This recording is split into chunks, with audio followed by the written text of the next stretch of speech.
What's up, everyone? Welcome back to the Game Plan. It's NFL Week 13, and we're going to be going over the NFL Week 13 slate, primarily the main slate, the Sunday games, from a betting and DFS perspective. And with me to break it all down, representing the Sharp app, is John Statsational Alessia, top DFS player in the world, professional sports bettor, and bachelor extraordinaire. What's going on? Nah, not much, man. Got a busy week. We got a busy week ahead of us. A lot of big blowout games. I know you're going to be betting some dogs here, so there's a lot of heavy underdogs, and I'm excited to hear all those plus points plays coming out of you. We got some DFS going on this weekend as well. Exciting week. So let's jump right into it. I did want to mention, of course, if you actually like a really cool thing happened. And this has been happening a lot over at the Sharp app, which is, people using that Proptimizer tool. Ooh, that's not good. Wait a minute. People using the Proptimizer tool or the top props have been getting limited at their sportsbook. Check this out. Snoop Dogg. Limited on Prize Picks. That's how much ass the Proptimizer is kicking over at Sharp app. So if you want to get limited by your sportsbook, a good way to do it is to check out Sharp app and that Proptimizer or John's top prop plays.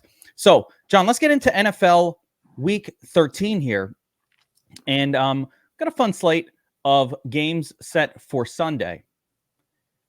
The first one I want to talk about here is a really close game. It actually has some DFS appeal, but it's the Colts at the Titans. This is basically a pick 'em or the Titans +1, depending where you look. Close game. Titans have issues at QB.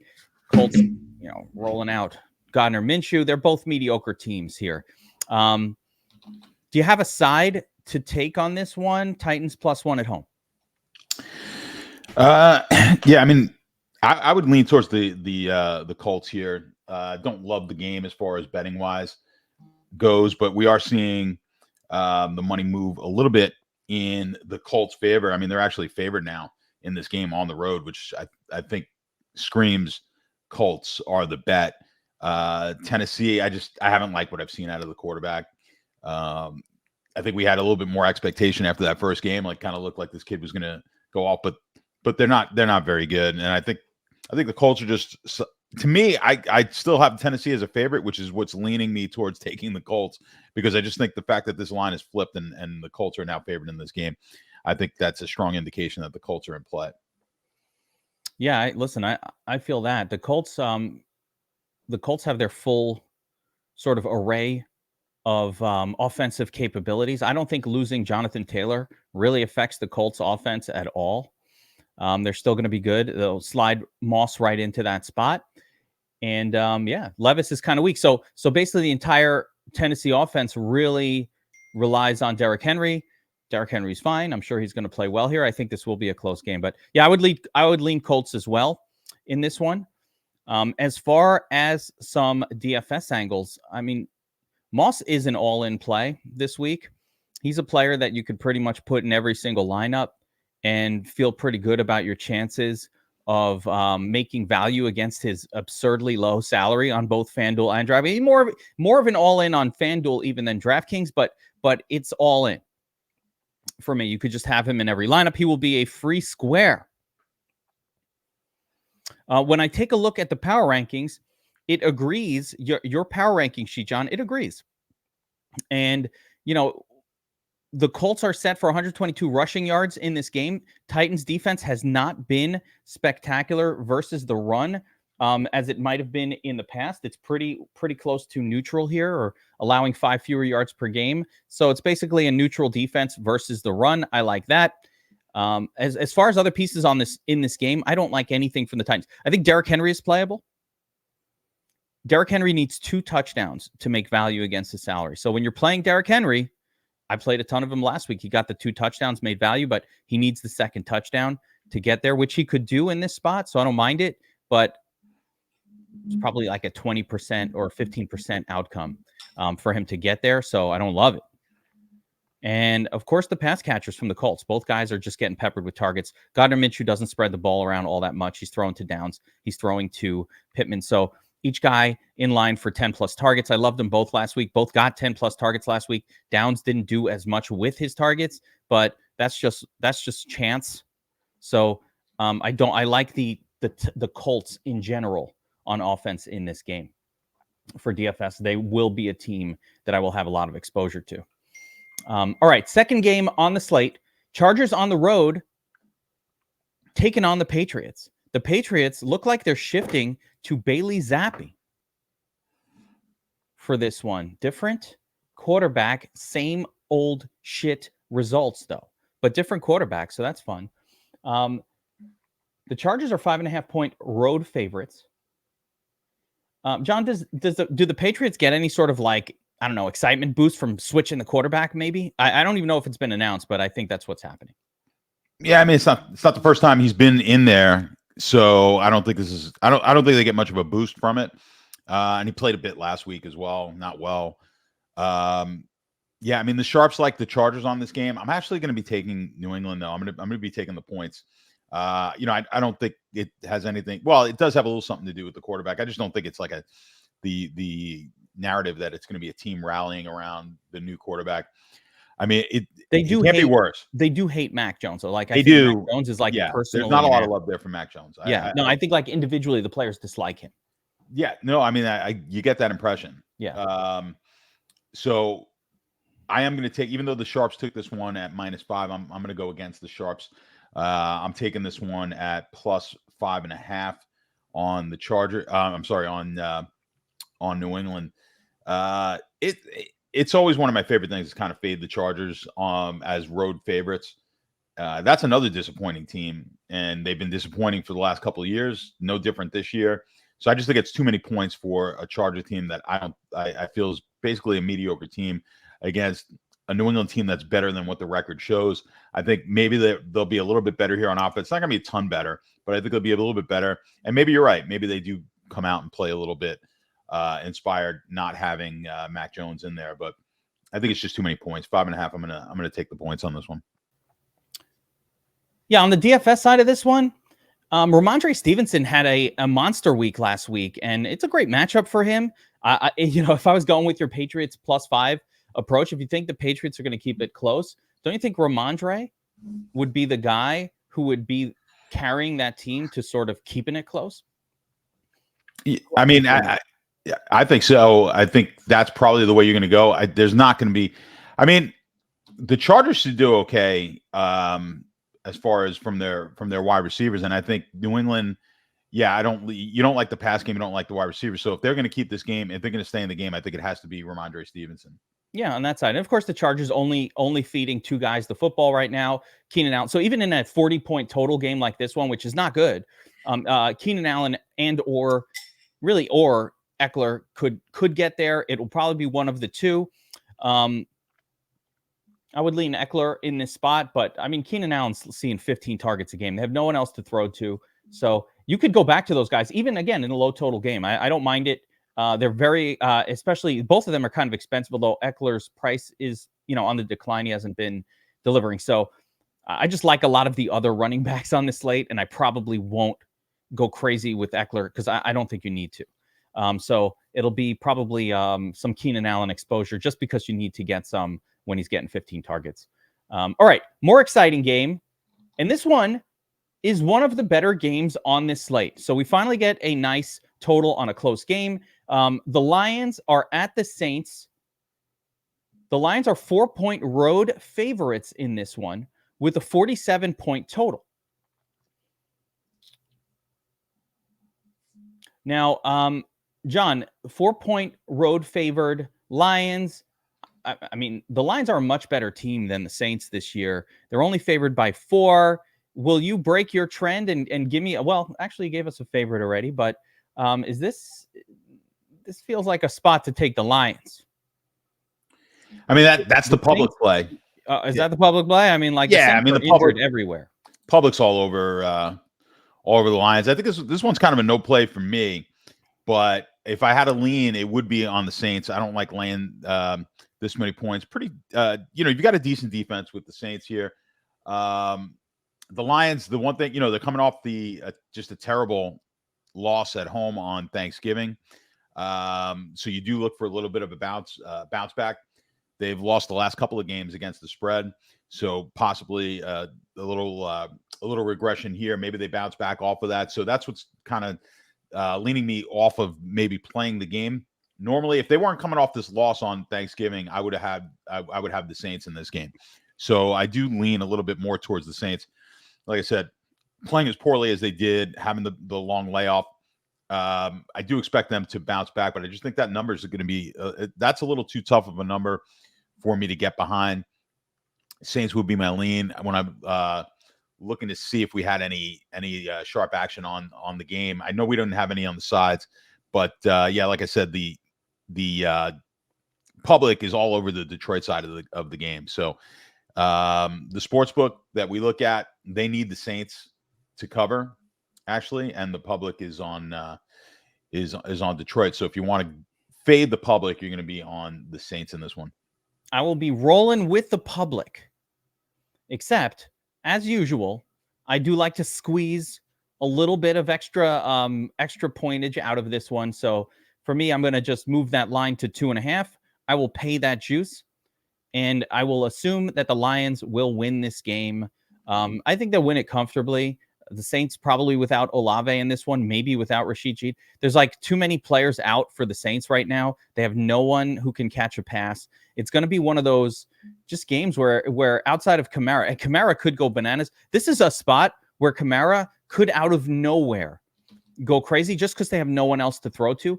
Again, I don't know how much of that I'll get to, but because he's so expensive. But this is one of those. They have no one else to throw to. I think this might be a Taysom Hill does some damage kind of game as well. They just don't have offensive pieces.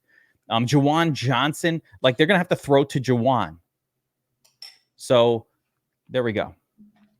What do you got there? A little spaghetti carbonara? Little pasta fagioli? No. I'm actually making meatballs in a bit, but no, I just got a little regatta that I doctor up with some olive oil. Yeah, just a little light lunch. Little bowl of cheese and olive oil. It's nice light start to the day. Yes. I like it. Cheese and olive oil. All right.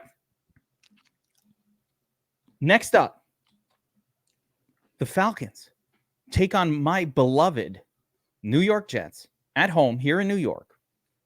The Jets are 2-point home underdogs in a 34-point total game. Gross. The Sergeant, Tim Boyle, still heading up the Jets offense. Didn't look that good last week, John. But yeah, I think just defensively alone, we might be able to get this win. And taking the Jets +2 seems like the move here. What do you think? I like it a whole lot more on the tees. I don't mind teasing the Jets up here. And I mean, you got to think this game stays pretty tight, especially with that total. The Sharps actually hit it earlier in the week on the under. And so that's driven it even lower than where it was. I think it was 35. They got it down to 34, 33.5 now. I mean, I can't remember a time in the NFL, in certainly not in recent memory, where we've had this many totals, like sub 36 totals. I think we've had more sub 36 than we've had above a 56 total this year. I don't know that we've had even a single game above 56. We might not have. I can't think of any. So it's just the nature of the NFL right now. You've got a lot of really bad quarterbacks in the league. Wait, let me back you up though. On that note, I cashed a pizza bet last week on Eagles, Bills to go over 60. I saw that. Yes, little pizza, fucking got me a grandma pie up in the house after that one. That was an easy one. We took the over on that game, loaded up in DFS, core play Josh Allen, core play. And I don't know that I've had a core play QB all season long. That was the first. And then we loaded up at the betting window, made up for the DFS, any DFS losses that came in were made up for at the betting window. It was pretty good. I saw you. I saw you in the Sharp app Discord, all pumped up. Yeah, I get excited when I normally take just as a general. If you guys aren't in the Sharp, I normally take like safe bets. I'm not a big like let me go for the plus 400 spot. More often than not, I just like to win these bets, but I couldn't help it. That one was that felt like the play of the year. Well, I saw you in the. Did you take the money line on tonight's game? Yes, as part of a parlay, but there's no way to show the parlay. I was going to say there's no way you took that just on the. No. There's no way to show a parlay. Like I was trying to do a parlay and show it in the app so that people could follow along, but it just I like to do these teams are all going to fucking win parlay, right? Yeah, I know you're a fan of those. The big favorites, and when I do it on the sports book, John, I don't move them to money line. I move those. I can't quite show it on the app, but I move those numbers to numbers I feel good about. Like usually within 3, 2.5, those kind of numbers where I'll still take some of that. I'll still eat some of that juice, but not all of it. So I don't do them money line, but you can't quite show that in the app. So yes, I do have my classic. These teams aren't going to fucking lose parlay for this week. I got to throw the F-bomb in it. Like they're not going to fucking lose. Last week, another one that I had, and I might go back to this one, by the way, is CJ Stroud, and I had a funny name for it, like the Stroud Goes Wild. I called it. The Stroud Goes Wild. Yeah, and it almost hit, except that fucking penalty against Tank Dell, where he actually caught the touchdown. Like I had overs on Dell and Collins and Stroud, yards, all of that, and it was about to hit. It was plus 700, something crazy. But that one callback, the Stroud didn't go as wild as I needed him to. No. I'm going to do it again this week. Going back to it. I got, that league that we're in. I got a legit shot to hit this season-long thing. I know. I'm watching it. John, as you know, the NFFC championships is like in the top 50, that's the biggest fantasy football contest in the world.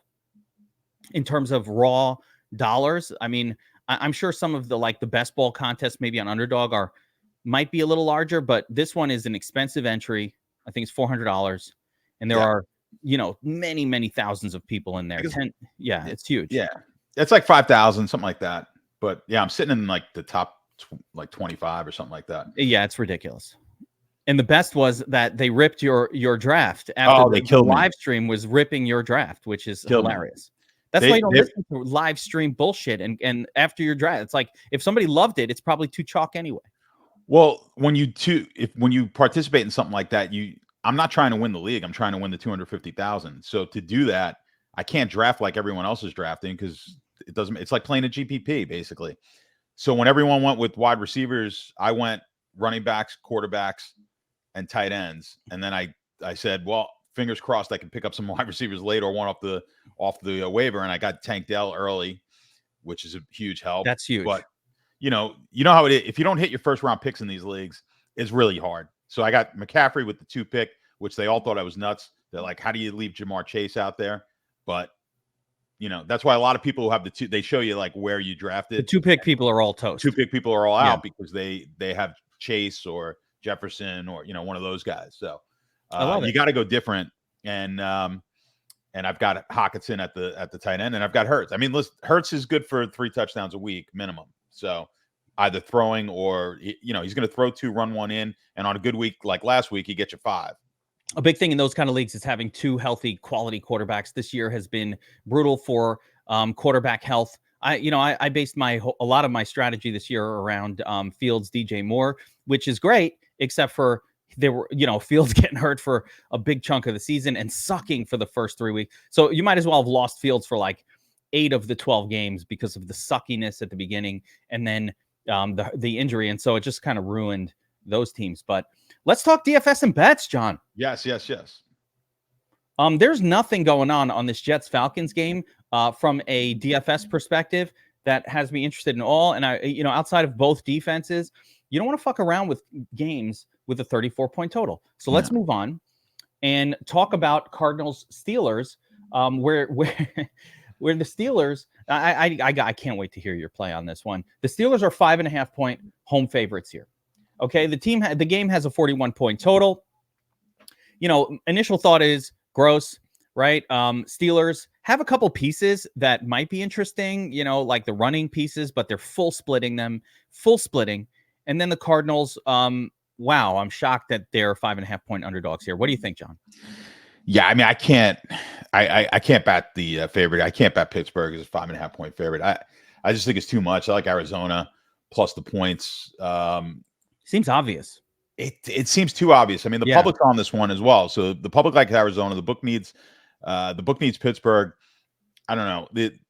I never thought this line would be as high as it was. I thought 3.5 maybe. So that's what's kind of, when I feel like I'm off on a line, and then the public is also jumping on that line as well, I'm probably wrong here, right? Because should we just be doing a dog teaser and just, instead of trying to figure this one out, just add 7 to this and the Jets? And I don't like that either. I mean, I prefer, like, you want a pizza bet it. I'd prefer just taking Arizona like -3 or something like that. I'll go the other way. Yeah. I would rather do that. Like, now I don't like crossing the 0. I hate doing all that shit. But I think this is one like Arizona just wins the game, or the book is totally right, and just Pittsburgh just blows them out. So I don't mind just either taking either side. Like, I just don't think the 5.5. I think this one, Pittsburgh, we're either dead wrong, which is kind of like my instinct tells me I'm probably dead wrong, since I agree with the public, and I think the line should be lower, which means maybe Pittsburgh just wins this one by double digits.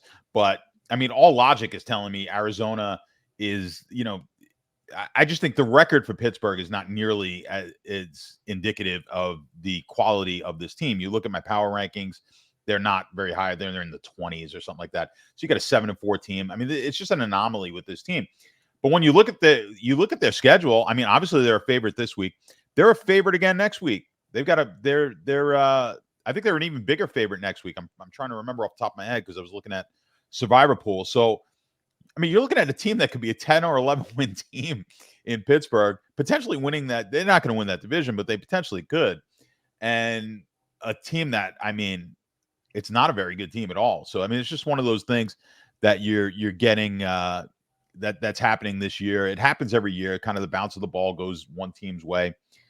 Still plenty of years to go. But are they this year's Vikings? Like, yeah, the Vikings. I was going to say that, but the Vikings were a better team than this. Yeah.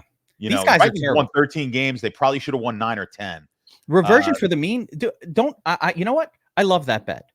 I think you take Arizona. You go the other way. Arizona money line here, plus 200. They're going to win. They win the game. Shitty teams like the Steelers, and they are not good. I like that they fired like an offensive coordinator, and all that's great. But shitty teams like the Steelers, this bad of a team, they don't finish 11-4 or 11-6. Like, they don't finish like that. The reversion to the mean needs to happen. They've been squeaking out wins, miracles. Reversion to the mean should probably start to happen. And I also think Arizona's getting a bit of a bad shake. I mean, Kyler Murray's back. He's not that good, but they have all their weapons. That team is in full health. Yeah. I mean, as you know, they got beat up last week. My mother actually won her Survivor Pool last week. She won it? And she took the Rams. Yeah, she was in. It was like I was in it too. I got knocked out earlier in the year, but I didn't know she won. I got contacted from the guy who runs. He's like, "Hey, where do I pay your mom?" John's mom, by the way, is like as big of a gambler. Like, she is no joke. Yeah. She's betting the games. So I call her. I go, "You didn't tell me you won." She's laughing. She goes, "I said, who'd you have?" She's like, "I took the Rams." She goes, "The Rams own Arizona." So I don't know if that's true, but in my mother's head, the Rams, maybe they do. She's like, "You should be listening to mom." She goes, she goes, "I had it in my head. I had it set. I was taking the Rams. No way." She's like, "I didn't like Minnesota," which I didn't either. And a lot of people were on Minnesota last week. So that is a crazy pick. She liked the Rams over Arizona, and that won it, and that won the whole thing for her. But yeah, so according to my mom, Arizona was never going to win last week. So this is probably a good bounce back. They don't play well against the Rams. So we'll see them bounce back here against Pittsburgh. What does mom say about this game? I got to ask her. Make a call. Can we prep with that? Can we get mom's picks for this show? That would be pretty good. Yeah. We need like a segment. John's mom. Boom. The whole. I'm not even kidding. I think those would be great picks. We could get her. Maybe we get her own piece in the Sharp app. Got to do that. Like a could follow John's mom's bets right on the Sharp app. All right. Speaking, I lost my place in this. Oh yeah, here we go. So Cardinals, Steelers. Some DFS angles here. I think everybody's in play on both of these teams to a certain extent because the defenses are shit, right? So even this game has a 41-point total, which is bad. But first of all, Greg Dortch was my sneaky play of last week. He got 9 targets, John. I take pride in picking a 3K player that gets 9 targets. He only got 13 points. Oh, geek, you suck. He wasn't the highest scoring cheapie on the slate. So what? Got 9 fucking targets. I'll play that every time. Greg Dortch. Another guy who's getting 9 targets a game. Trey McBride. Treasy McBreezy. Going right back to it. 4,700. You can't buy a wide receiver for 4,700 that's getting 8 or 9 targets. So why am I going to go away from this tight end that's doing that? I'm not. I'm going right back to it. Treasy McBreezy. So both of those pieces, and of course, the elevated targets last week, finally Hollywood Brown, a big part of the Cardinals offense. The one area I don't think I can fucks with are the running backs. As much as the Steelers are a good matchup for running backs, I Terminator, Jimmy Connor, splitting now with a couple other guys. I don't like the scene at all there right now, so I'm probably not going to go back to Connor this week. Flip side with the Steelers, is this good of a matchup for running backs as you can get? But can you really? I don't know. Jaylen Warren got chalky last week, which was a disaster. He did not elevate his opportunity share at all. It's the same 15 touches per game that he's been getting all year. Najee Harris got the same 16 touches per game that he's been getting all year. I expect that to continue. And I don't think either guy will have a very easy time getting you 5X when they're both being used equally. So it's just a GPP only. Like if I was playing a smaller slate, I'd have some interest. But in the case of this one, it's really not. It's not something I love. I don't know how you feel about those running backs with the Steelers. But the only real piece is, both of the wide receivers. It's really Freiermuth that was the most exciting. And I like him here. So I like some of these offensive pieces. Maybe George Pickens, GPP upside as well. What do you think? Yeah, I mean, I didn't get it at all. I was looking at a lot of people that were like coring Warren. Like I just didn't. I didn't get that play, just because, like you said, I have no confidence in either one of them. Like this is a good matchup for running back if we had a bell cow type of back in here. We just don't. So I like the matchup, but I can't. You just can't do it with you can't go heavy at least on any one of these running backs. So I agree with you on the whole. This is one of the worst games that I have on the slate, quite frankly, as far as DFS goes. So I don't really, I don't like the game at all. I don't mind it. It's funny. I don't mind a lot of the pieces in this game just because, again, not the running backs, but I think there are tight ends that excite me here and some cheap wide receivers, especially Greg Dortch. That's my guy, Greg Dortch. You know why I like Greg Dortch, John? Because he did it last year in this exact same situation. And I've had some success remembering that a guy did it last year and then they're put in the same situation, they do it again. Past performance isn't necessarily an indicator of future results, but it's certainly a good hint that we may get similar results in the future. I use that. It's not like anything else. So, I kind of like some offensive pieces from that game. What was I going to tell you? Oh, yeah. Reminder, guys, if you want John's bets, if you want to just tail him, or if you want access to the power ranking sheet that John creates every single week, and of course, the Proptimizer tool, which is getting people limited at sportsbooks, not just Prize Picks, but at your regular sportsbook. We got a bunch of these, right? For our DFS Army people, if you go to Sharp app, you want a discount. Hey, I already follow DFS Army. I'm a member. Use code DFSA20. Go to sharp.app. Use code DFSA20, and you'll get 20% off a subscription to Sharp app. That includes the yearly or the monthly, and I advise doing the yearly. It's just a better way to do it. Much bigger savings. Things are happening at the Sharp app every single week. Upgrades, new tools, new stuff. This is the ultimate app and website for sports bettors. There's a Discord community as well. Mutt, I think, has been pumping out winners nonstop on the props. I think he's 10-1 over the last 11 picks. These guys have been on fire. So make sure to check it out. Get in the Discord community for Sharp. Everybody's talking games, talking bets, finding. I actually discovered a secret. I don't even want to make it public, and I won't. I shared it in my channel, but what I consider to be a pricing error that one of the big sports books is doing on a certain style of bet that I think we're going to be able to take a lot of advantage of. I'll be posting more and more of those in my channel this week, but until they fix it, I don't want to actually make that public. So I'm going to zip it. Yeah, that's it. Keep it quiet. All right, let's keep going, John. Top props, though, let me tell you, 15% ROI on NFL and NBA on my top props that I give out, which are based on the Proptimizer. Yeah, I follow it every day. I'm waiting to get. I think I play so much DFS. They're not limiting me. If you play, that happened to me. The DFS outlay is obviously huge, but then eventually, I can't get these props in at the books, the legal books, for any significant size. So it becomes a bit of a trick. I'm still getting around. I guess I'm losing enough DFS money that they're fine with it. Exactly. I'm just kidding. Well, they don't get that DFS. They're just looking for. Yeah, actually, they don't even care. That's the problem. Yeah, that's the issue with DFS is they don't care, win or lose. It's not like the sports book. But let's continue, John. The big game of the week, one of the big ones. There's a few big games here, but this, I don't know. This is an interesting one. I'm interested in your take. But we got the Dolphins at the Commanders. The Dolphins are 9.5-point road favorites in this one. The game total here is 49.5. Now, I want to bring up the power ranking sheet because something interesting is jumping off the page for me, John. And this is your sheet, so you will be aware of this. The final column here in the power ranking sheet kind of gives you a matchup rating where, like, the greener it is, the better, right? So the offensive passing minus defensive passing column is a really important column because when you look at teams that are super green, like, for example, Houston, you want to target like all games involving Houston, which we will, because they score a lot. They're not that good on defense. It's like a combination of a great offense and a bad defense. Now, look at Miami and Washington.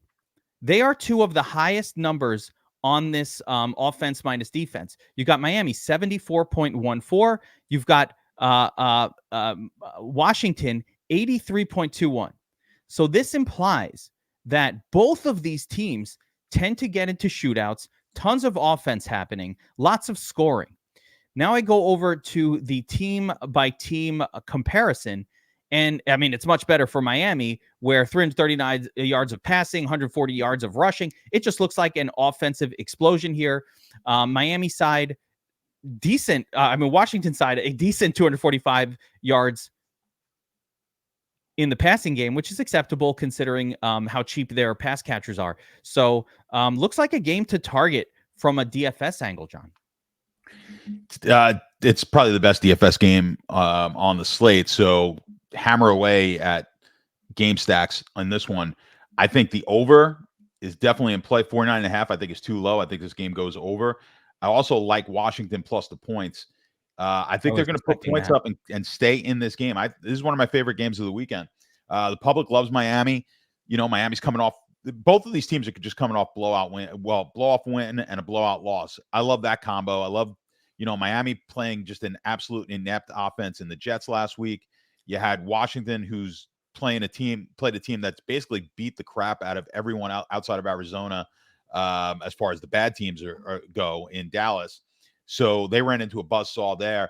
I think this one becomes a pretty good game. I think this is going to be actually a decent game, and I think it's going to be high scoring. If you want to do your same pizza bets, I think the over is the way to go on this one. Ooh. And look for something over 60 points, something like that. I love it. I love that. I love that approach as well. Like, yeah, everything about this game is really screaming play it. I think Washington. So obviously this is a widespread. It's a widespread, and a lot of times with the widespread game, we worry about, hey, am I really going to play Tua to Tyreek Hill, which is effectively the most expensive stack on this entire slate. Like, you can't get a more expensive QBWR combo than that one. It's the most expensive. It needs to smash. in order to be worth playing it. There have been times when we've seen Miami just like dominate with the run, and they don't need as much of this. Are you how safe do you feel with Tua, and how good do you feel about the Tua Tyreek stack in this one? Oh, this is one of the best of the season. This is like, I mean, he's been doing it all year. This game is maybe the one or two best game that I've seen on paper going into the weekend. So yeah, I don't mind. I don't care what the price is. I'm all in here. John, you know what happens to me when you say that, right?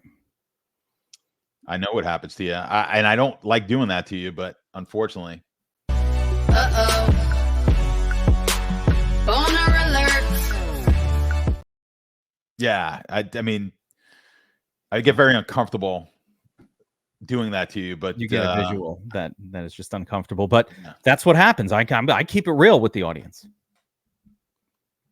Me and Rihanna, she knows me. She knows my what she knows what excites me, and I get excited when I see two teams with all that green in the offense plus defense column facing off against one another. I also love that Houston that the Washington is at home for this one. You know, the home teams are able to stay in it longer. You're much less likely to have like an epic meltdown, Denver style, that they did on the road at Miami early in the season. You just don't see it. The teams at home stay in the game. They keep it close. What about Brian Robinson Jr.? Any interest there? B-Rob? No one's playing him. I'm gonna add him to my list. Too much offense. Yeah, small. Yeah. A lot of offense is going to be happening in this game. The more I think about it, the more I think even like no one's going to own Brian B-Rob. That's cool. What about, all right, so Miami side, obviously, you know, we got to still wait on the running back situation. The running back is fluid. I don't know that Raheem Mostert has even practiced this week yet. There's something going on there. Jeff Wilson Jr. I like Jeff Wilson Jr., but Devon Achane might come back. So we need to see what goes on with that running back spot before we can really get it figured out. I liked Jeff Wilson Jr. when I thought, as long as one of Achane or Mostert is out, I actually thought he looked great last week, and he looked like the better running back out there. People forgot about Wilson Jr., but coming into the season, he was the same as Mostert. It wasn't like Mostert was. Well, I thought he was ahead. I thought he was going to be the guy ahead of Mostert. You know, it's just Mostert's played well. Mostert hasn't, you know, I follow closely because again, I have Mostert on that league, so I watch him pretty closely every week. He hasn't looked that great. He just he's been getting in the end zone. Yeah, but no, you're right. I thought Wilson looked better than he did. He looked great early in the season, but we know Mostert is a old guy who breaks down. And sorry, Raheem fans, but like the dude is over 30, and he is not, you know, he's not a durable back. So I think that he starts to break down a little bit. Jeff Wilson Jr. steps up. So, but Achane might come back. The running back situation might be how you win the tournament this week. Like if it goes a certain way, this will be how you win the tournament. It could be Achane explosion week. It could be Jeff Wilson Jr. finally gets it done for cheap. I had this crazy idea of Jeff Wilson Jr. and Zach Moss in the same lineup, play all the fucking studs, because you get those two cheapies in there. So a couple different ways to go from a DFS angle here, but I think the running back situation in Miami is super critical. And the nice thing about Miami is you don't really need to worry about like other guys. It's pretty much just Tyreek Hill, and you know Waddle is so expensive. He could be played, but it's never a comfortable button click on Waddle. He's just not in a role that has produced enough. His overpriced, unfortunately, on Draftkings. I actually don't know where he's priced on FanDuel because I forgot, but he's definitely overpriced on Draftkings here. Love this game. Love that you love it. Now you made me love it more. I'm elevating all of my thoughts on this thing. At first, you know, you've made me love it more. I love it. Good stuff. All right. Where were we? Loading up on that one. And just to clarify again, you like the Commanders side of the bet. Yes, absolutely. Keep it close. Yeah, absolutely. Comfortable bet this week, the Commanders. Yes. I like it as well. And again, if I was doing that crazy teaser, which now I'm thinking I don't even need to do, I might do one of those, and then I'll do the pizza bet money lines on some of those games that we talk about. But if I'm doing the teaser, I think yes, you're adding to Commanders in this one instead of reducing the line on Miami. With that being said, Miami wins this game all day. No worries. They will win this game. They should win the game. Yeah. Yeah. All right. Let's move on. 4 o'clock. Wait, no. Oh my gosh. I almost skipped the second most exciting game on the slate. That would have been a disaster. Love this one as well. We've got the Broncos at the Texans. 47.5 point total. Texans, 3.5 point home favorites. I've got to play on this one too. The total here is 47.5. Now, John, I'm going to throw this one to you first. So the hot Texans at home, taking on a Broncos team that's looked a lot better, in the second part of the first half of the season. They've looked great, winning games. Can they keep it up here against a red-hot Texans offense that's also a pretty good defense? I love Denver. Yeah. Really? Yeah. This is a totally different team now. This is a different team. Denver plus the 3.5 all day long for me. I like this one. I think I know the public's on Houston for this game, which makes me feel even better about it. I love when I like a side that the public is against. So yeah, for me, give me the 3.5, especially sitting at that 3.5. I love it with the hook. This is one of the biggest changes in a team that I've seen. If you take away the first, whatever it was, 5-6 weeks of the season from Denver and what they've done essentially over the last 5 weeks of the year, two totally different. This is a team that's on its way to the playoffs. It looks that way. Yeah. I mean, they have real wins against good opponents. Yeah, this is a much better. I mean, the defense is playing good. Everything that happened to them in that Miami game is like that is a distant past. What do you think? So when you look at the power rankings, you have to take that with a grain of salt because they're not going to be able to improve as much based on because you've got that Miami game that's weighing in on them. I do look at like the last 5. When I look at some stuff in the last 5, just from a DFS standpoint, and they're just far better. So like you see them. If you look at their obviously their rushing defense and whatnot, the rushing defense is still not great over the last 5, but it's far superior to what it was. This has been one of the best teams in a DFS from a DFS standpoint. They're the second best team against the quarterback in the last 5 games. They are the third best team against wide receivers in the last 5 games. Their running backs, they are they're fourth best running back points wise offensively in the last 5 games. So this is a totally different team than we saw earlier in the year. I think I think they probably win the game, but I'll take them plus the 3.5. Crazy. I do like the Texans side of this one because they can score quickly. And I'm not sure that what we've seen the last 5 weeks from Denver versus the beginning, I think they're somewhere in the middle. So we'll have to see how this one goes down. But those are really interesting notes. On the DFS side, I think there's a lot to like in this game in general. Starting with Javonte Williams. Javante's just in a great spot. He has elevated himself into the workhorse RB1 for the Broncos. So he's one of my favorite running backs on the slate, which would be helped if the Broncos were winning this game, John. So I hope that you're right from that sense. Could totally happen. On the flip side, Tank Dell and Nico Collins just continue to get it done as 1A and 1B for this offense. There's no real delineation. I haven't quite figured out which is the WR1 as of yet. I don't think they know who it is. I think it's 1A and 1B, and you can switch who the 1A is to the 1B every week. It seems a little bit like Tank Dell might be just a hair ahead of Nico Collins, especially considering Dell is a rookie and he's doing everything he's doing relative to, Collins being a veteran out there. I'm not in love with the passing attack of the Broncos still, and I think that's one of the areas where I'm just not sure about it. It seems like, though, if you're going to play any one of them, it's Nico Collins. Not Nico Collins, sorry. It's Sutton.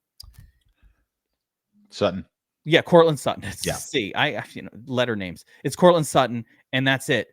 Jerry Jeudy's just really boring at this point. Yeah, he's just not that guy. Sorry. Yeah, I think I'm pretty. The book is not closed on Jerry Jeudy being a fantasy asset, but he's in the he's going the Juju Smith-Schuster route of down. right? The career arc is not looking like he is going to elevate into somebody who is relevant for fantasy.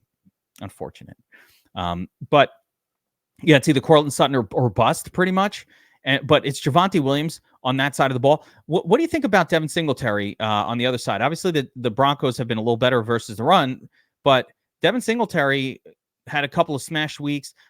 Last week, it's tough to say. He and Pierce came back, and it's kind of a split. It's kind of split. I don't think I like it as much when there's a split there. Yeah, I mean, it's going to be usage dependent. I agree with you there as far as the split. While they have been better against the run, this isn't a situation where you're certainly avoiding them. So I still like to target running backs against Denver, but yeah, in this situation, I think it's a little tricky with the usage. Yeah, I think Javonte for cheaper just makes more sense. I don't see any. Yeah, he's in a good spot too. Yeah, this is just a good spot all around. I love this game from a DFS standpoint. There we go. That's what I want to hear. So I don't care who wins. I just want lots of points being scored. I do think Stroud is one of the better QB plays on the slate. I don't know that I'm going to be playing a lot of Russell Wilson, though. Should I play Russ? Should I get on the other side of this one, John? I don't mind it. Really? I don't mind. The problem, I mean, I do like it from a DFS standpoint, but boy, Denver has the last few weeks has not allowed a lot defensively. So, but I still think we'll get some points in this game. Yeah, 48 total, 47.5 total. I think it'd still be a good game. Yeah, the team total's there. It adds a risk element. Is this a bet the under spot? I don't think so. Yeah, it's a tricky. The total's tricky for me on here, but I think you get DFS. It's tough to ignore this game. Definitely not, but I think it'll be super popular. I don't know. I mean, that other game's going to be. You think Miami's going to be the Miami game? I think will be the most popular. Although people tend to get away because that's a 9.5 point total, and they don't want to take. So yeah, you might be right. This may be the most popular game because Houston. I just don't know if the Denver side is going to be as popular. So that might be where you could get some pieces of this game. I mean, they're certainly going to be lower owned than the Houston pieces. So it's going to be people are going to target Stroud and the pass catchers. Yeah, and Javonte Williams. Those are the obvious plays. So the less than obvious plays are going to be Cortland Sutton, maybe Singletary, and maybe like a Dalton Schultz type player. I don't know who else there even is. And of course Russell Wilson if you want to get crazy. But Russ probably needs to run one in, which he could do to get there for us and help us win a tournament. Couple games left on this main slate, John. And we will get to another potential excitement game. But before that, we have to go through a couple of turds. So Panthers at the Bucks. Bucks at home, 5.5 point home favorites. The game has a 37 point total. It's gross. What do you think here? Yeah, I mean, I've got this one in a survivor pool that I'm in for like 600 grand. I'm with partners, and I've got to take Tampa. I don't have to. I could take what I want, obviously, but one of the larger favorites I have is Tampa. But I like Carolina to cover the line here. I like the 5.5 with the Panthers. I think this was the best game. They didn't score points, but it was the best game that Young's probably played. Was last week. I don't have a lot of confidence in Tampa to be able to blow anybody out. So I just think I'm going to be sweating this game out all weekend, all Sunday, I should say, in my survivor. We're down to just not that many people for a lot of money. So I would probably be hedging this one anyway, but I like it just straight as a bet. I like the Panthers plus the 5.5. And I think we had some money. Did we have money on this one as far as now? We didn't, nothing on this. I thought we had something on the total, but oh yeah, we do. Actually, the under was hit by the Sharps. So sharp money came in under on this game. So they're thinking kind of grind it out. I love the under type of game. Yeah, you like the under on this one? Yes. Yeah. Neither of these teams can score. I could totally see that as well. I like that under. And I think this is going to be a tight game. I think this is a field goal game. So I'll take the 5.5 points.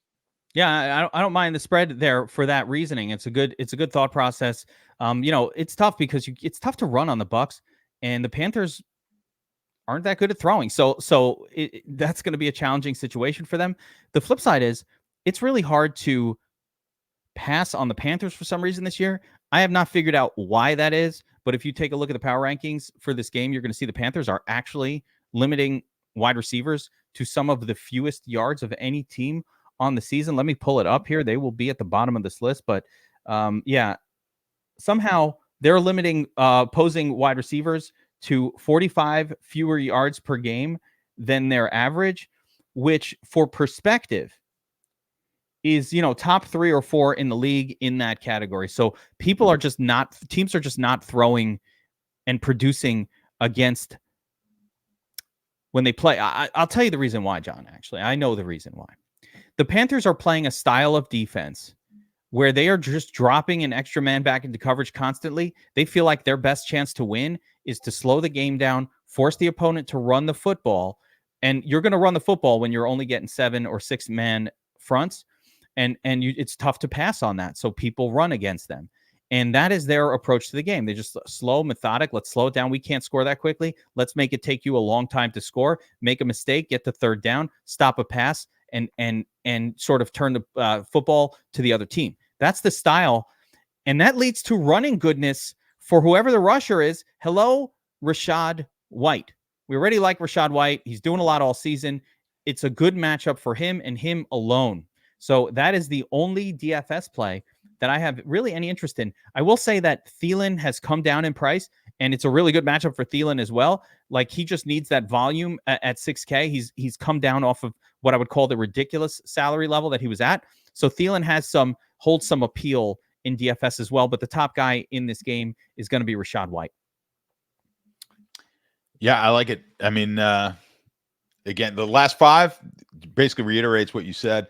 We know about the season long, but just in the last 5, Carolina's been really, really good against quarterbacks, wide receivers. But again, they're giving it up against the running back. So I like that. Yeah, there we go. I like the agreement there. That is good. So that's all we really need in that kind of a game. You don't need to go crazy on the game with a fucking 37-point total. So let's not go crazy on it. Another ugly game coming up here, John. Before we get to the beauty of the second slate, I don't even know. This afternoon slate is going to be banana. I can't wait to play this one because you will see in a second why. But second game, Browns at the Rams. Fucking Browns, 7-4. Somehow. Just playing defense. They got to 7-4. Good on them, right? Taking on a 5-6 Rams team where the Rams are 3.5-point home favorites in this one. The total is set at 40. John, 3.5 points. Obviously, it's that uncomfortable half point in the spread there, but I don't even know who the quarterback for the Browns is going to be in this game. Are they going back to PJ Walker? Looks like Joe Flacco. Oh, Flacco, that's right. Yeah, that's yeah. Fun. Flacco's not bad. I don't know what to say. He hasn't played all year. He's coming off of the couch. He's old.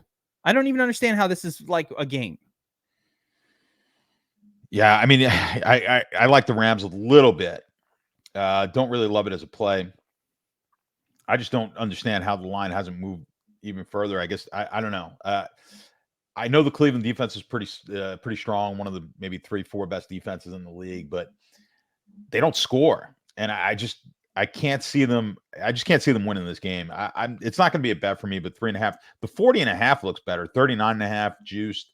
I kind of like that maybe to the under. I mean, I think that's the way to go. But again, it's scaring me that both of those lines. I think the Rams probably should be a little bit heavier favorite, and that I don't know why this isn't a 36 total instead of 39.5. Move that number to 3. Grab the half point, or search some sports books to. I don't know. Is there a sports book where that number's at 3 right now? I gotta check. No threes. Oh, no threes. Okay. No threes.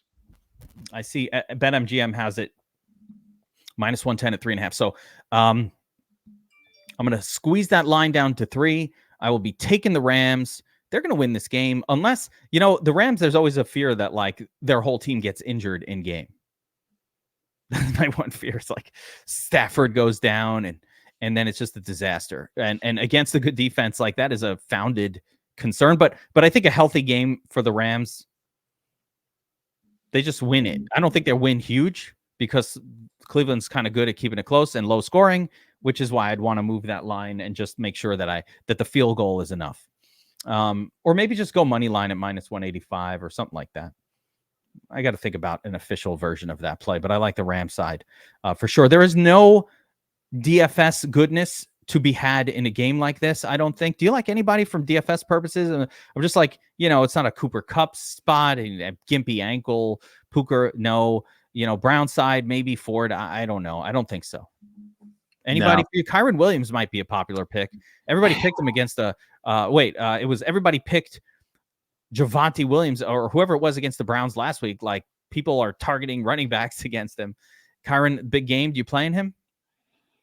I don't love the spot. And then coming off that big week last week that he had, the Cleveland's going to be tough to run on. They have been all season. They have been over the last few games. I think this is a tough spot for a running back against. I don't like the price hike on Kyron, and I don't like the matchup either. And again, chasing last week, I had a lot of Kyron last week, so I'm not chasing it. But I don't like the spot here for him. I'm going to pay attention to ownership and see how that goes. Have you noticed that ownerships have been really off this season? Projected ownerships across the industry? Yeah. Like, wildly off. Yeah, it's interesting. I don't know why I don't have a good explanation for it, but they have been. Yeah. It's been it's that has been a thing. So I don't know what's going on there. People watching shows and getting off the chalk that's coagulating early in the week. Could that be it? Is it that now ownerships are so popular and so available that they're now affecting ownership? I don't think so. As a guess. I don't know. It's a good. Could it be? I say it could be. It's tough when you're in a milli, 250, 300,000 entries. It's like, I don't know. I don't know. Usually that's going to be sort of the wisdom of the crowd sort of takes over. And I mean, the chalky plays do tend to be good. But of course, to win the GPP, you've got to beat the market. You've got to beat the wisdom of the crowd, which is always difficult to do. Yeah, it's tricky. I don't know what I don't have a good answer for you as to why that is, but yeah, I have seen that quite a bit. Yeah, it's just been really I check across everything because I'm always like, hey, what does this one think? What does that one think? And I look at everything and it's just been that kind of a year where things have been really off. Like, I start to get excited. Like last week, I'm like, oh my God, Josh Allen only projecting at 5, 6, 7% owned, all in, core play, 100%, right? And then you go into the contest and it's like other people saw that, they thought it, and all of a sudden he's 12, 13, 14% in the contest. You're like, damn, okay. I still went over that, but fuck, right? So I don't know what's going on. It's been pretty weird. All right, last game, and a great game on this slate. Maybe the best game. We've had a few of the best games, and I like that. I think this one has potential to be the best game, John, or a disappointment. But I think it's going the good way. Of course, I'm a positive person, and so you never know. But this is the 49ers at the Eagles. The Eagles are 3-point home favorites, and I think home away is very important for this matchup. The Eagles are at home. 10-1 on the season, 49ers 8-3. If the Eagles get this win, John, they will come close to locking down the number 1 seed. Now, it's not a true lockdown, but this win really puts them in the driver's seat for the number 1 seed overall, which is more important than ever in the NFL. The number 1 seed is what you want to be. So for the Eagles, a high pressure game. This one has a 47.5 point total. So, John, taking a look at this game, Eagles are home underdogs, +3. It's a little insulting. Why are they getting points? Why is this not a pick 'em? Why are the Eagles not favored? What the fuck is going on? Because they're not a better team than San Francisco. Everyone's looking at the record. They win this game. You're absolutely right. Pretty much they're going to get the home field. They lose this game, they may not win the division. Like there's a possible, because they have to go to Dallas in Dallas. Now Dallas has a tough schedule coming up too, but that opens that door. Like right now they're kind of comfortable for the division. Lose this game, Dallas wins tonight. Imagine being 10-1 and only being kind of comfortable for the division. Yeah, because Dallas has played, they've just Dallas is playing good. Yeah. They played really well against these bad teams, and they get another, a team that's a playoff team, but they're not a very good team here tonight. So, yeah, they're in a situation where they're gonna have to. They don't have to win this game Sunday, but you lose that game, it opens up a lot more things. Like you go from the 1 seed to like the 4 seed quickly. If you is it the 4 or you have the 5 seed, right? In the there's 2 wild cards. Was it 4? Yeah, 4 divisions and 2 wild cards, right? So yeah. So yeah, it's a big difference that potential is there. And especially the 1 seed where you're getting the bye, like you're getting that bye and the home field throughout. Yeah, it's a huge game. But a lot of people, I mean, the Philly people are just, they're obnoxious to begin with, but then we love the Philly people though.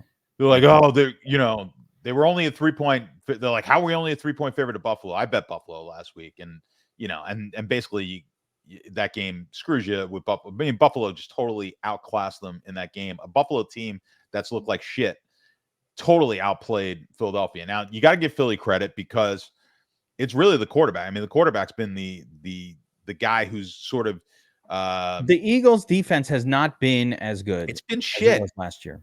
Their defense is not that good. Yeah. It's just Hurts has been really good at getting the most out of their drive. So they're getting the most out of the yardage that they, he's not throwing for a ton of yards. They're not running for a ton of yards, but they're getting the most. They're extremely efficient at what they do. That's partially because they're the best 4th down conversion team. So when they do get a drive going, they get in the red zone. If they're going for it on 4th and short, they're converting at like a 76-77% rate on 4th down. So that's helping them improve the scoring. But they're also getting a bit lucky. There's been a lot of these games that they easily could have lost. And I know people are out there, you're Philly fans, like, no, but they won. I'm like, football's a small sample size for the entire season, right? That's just the way it is. It's the reason a team like Minnesota last year won 13 games and we knew they weren't a very good team. I think this is going to be I think there's the potential for a very sad January for Philly. I think they lose this game this week. And San Francisco's just a better team. I mean, San Francisco is the best team in football. I don't care. They won that little bit of a 3-game skid. When this team is healthy, I don't care. Brock Purdy's not as good as her. Like they're all running their mouths. They get revenge here. San Francisco gets revenge on Philly, and they take care of business. They win this game, and then they make the East a whole lot more interesting. Are they going to cover that spread? They'll win the game and they'll cover the spread. Yeah. There it is. All right. Strong take. I like it. Let me bring this around to some DFS angles. When you look at the Eagles defensively, they're better. They're quite good against the run. And they're a team you want to throw the football when you play them. And teams have had a lot of success throwing the football against them. Josh Allen threw for fucking a ton of yards last week, touchdowns galore all over the place. The WR1 didn't do as well as the WR2 and the WR3. So when you translate that, when you take that out and you kind of look at the 49ers offense, this is a Brock Purdy spot. This is a Brock Purdy to Brandon Ayuk spot. For me, Deebo Samuel in the mix, but less good. I think that maybe Kittle finds his way back into relevance again this week as well. So I think Deebo more of like a running back hybrid. By the way, I don't even want to talk about it. I made a dumb swap last week that I never do, and it cost me a win in tiers. And it was just like stupid. I just was looking through my tiers, and I had Kittle, or I had Deebo Samuel queued up in one of the tiers with, I don't know, it was a nuts play. And there was just no reason to do it. I'm like, let me throw Kittle in there instead. Let me switch it up. But there was no reason to. There was nothing about that matchup for Kittle versus Deebo. And I was like, as soon as I did it was seconds to the slate. And then within seconds, I was like, I shouldn't have done that. And then, of course, I go back and check at the end, and that was the nuts. So I'm still kicking myself over favoring Kittle over Deebo last week. But I do think that Kittle won't be owned. And this is a passing game environment. How do you feel about Christian McCaffrey taking on this Eagles elite rush defense? Like, can that be ignored? No, I think, certainly for what you have to pay for McCaffrey, I think it's, you're probably going to want to look elsewhere in DFS. McCaffrey's got the highest floor of anybody. Yeah. I mean, that's what makes him valuable. So he's always a great cash play. I think in GPPs, though, you could probably look elsewhere this week. Yeah, and flip side of this game. So that's how I kind of doing it. I like the Purdy. I like Purdy and the passing offense for San Francisco. I think this game has a chance to kind of get a little crazy. I also like Jalen Hurts and his pass catchers. Don't care that San Francisco is really good defensively. It just doesn't matter that much. And they are pretty much the best team in the league, the best defense in the league, I would say. But teams are kind of forced to throw a little bit against San Francisco, and there has been some success in hitting wide receivers against San Francisco. Obviously, that's how the Eagles are going to have to try to move the football. So Devontae and AJ Brown are fine. That's just, those two guys, right? They don't have anybody else. So it's just Devontae and AJ Brown that they're throwing to. Devontae Smith and AJ Brown that they're throwing to.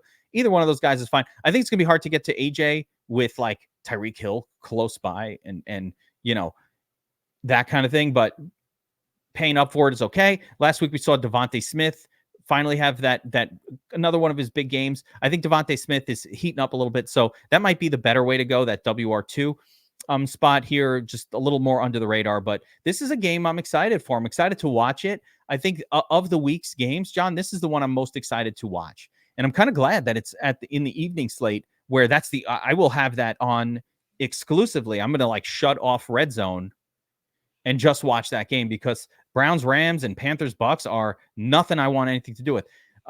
Real quick question for you. So this is a 3. You max out every single slate for DFS, I assume.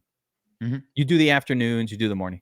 Correct. So there's a 3-game afternoon slate here with the Panthers game, the Browns game, and this 49ers-Eagles game. How are you treating the fact that the players and especially the quarterbacks from this game project so much better than the other two? Can you just are you open to the idea of playing an afternoon slate and only using 2 quarterbacks? Yeah, absolutely. I got no problem with that. Do you think that's a good idea here when the other choices are Baker Mayfield, Bryce Young, Joe Flacco, and Matt Stafford? I do. Just because I just think you can do it in this instance, just because there's such a differential between it's 2 of the worst games. Those are the 2 worst games matched with one of the best games on the slate. So I have no problem pumping it all the way in with San. Yeah. I'm going to play it. I think that's what you were saying, 150 max in there. So I'll probably have a little bit. Maybe a little. Not a Flacco, but I don't even know if I want to. I might just. You might be right. I might go all in. It's not my typical move, but I have no problem doing that. That's why I'm asking you. I preach doing this. We've had a lot of success in DFS Army, especially for the 20 maxers. One of the things I've been preaching for like 10 years now, I feel like, but all year long really heavily is if you're just going to do a 20 max contest, suck it up, pick a fucking quarterback and go all in, or pick 2, but don't try to spread it around. I don't think you can get a spread of lineups that's worth doing in a 20 max by using 3, 4, 5 quarterbacks. I think you should choose 1, have the balls to do it, and be right about your pick. I don't normally do that in 150 max, although it would be cool to try it because I do think you just elevate your chances of hitting the right rest of the lineup really significantly. Should have done it last week with core Josh Allen. I went like 40%, which was awesome, except for all the double and triple stacks when you just needed him with Davis. But I could see if you had to choose just 1 and make 150 lineups, and you had the choice of Hurts or Purdy, and you got to make a choice. Which one are you choosing for this one? I think I'm going to take Purdy. I know it sounds crazy. Hurts. I'm going to take Purdy on this one. And Hurts to me is the CMC of quarterback. Like he's the highest floor guy. Yeah. Because I think we were just talking about, he's going to get you 3 touchdowns every week minimum. But I'd take a shot with Purdy here. I think they're going to put a lot of points up on the board, a little cheaper price. There's a significant savings. So you're going to fit more in. I like the Purdy side of this one. He might not score as much, but I think he might be able to win with Purdy. There it is. See, I like it. Guys, you're watching the game plan. This is the combination of DFS Army and Sharp. DFS Army for DFS, Sharp for sports betting. We got John Statsational Alessia here, sports bettor extraordinaire. If you like his stuff, if you enjoy his commentary, and you want to just tail his bets, John's been killing it. If you bet on sports, listen to a Sharp person who does this for their living, right? All you have to do is sign up for Sharp app. It's $49.99 a month, and you get 20% off with promo code DFSA20. There's no better deal out there. The tools on the Sharp app are as good as the tools for any site in existence. Prize Picks, Sleeper, props, bets against the spread. Also a Discord where you could follow along with Sharp bettors, professional bettors who are scalping value in all their plays and breaking it all down. It's really a fantastic resource if you bet on sports at all. So I encourage you guys to check it out. Sharp.app, promo code DFSA20. Of course, as well, if you want to check out DFS Army, access to the Domination Station, we are adding tools. The Sim Boost, John, I still have to, it's been spectacular. We're rolling it out for other sports. We're rolling it out for tiers and showdowns in the next few days. This is a game changer for DFS and for how you optimize for DFS. I believe it levels us, the Domination Station, up beyond any tool that's out there. Tools just don't have this capability, and it is very cool. It simulates game environment and allows the user full control over that, which is the difference between ours and every other one, which takes control of your lineups for you. So I really think it's awesome. If you want to check out DFS Army, promo code GEEK gets you 10% off your subscription, or check out any of the free month offers that we have on the DFS Army website as well.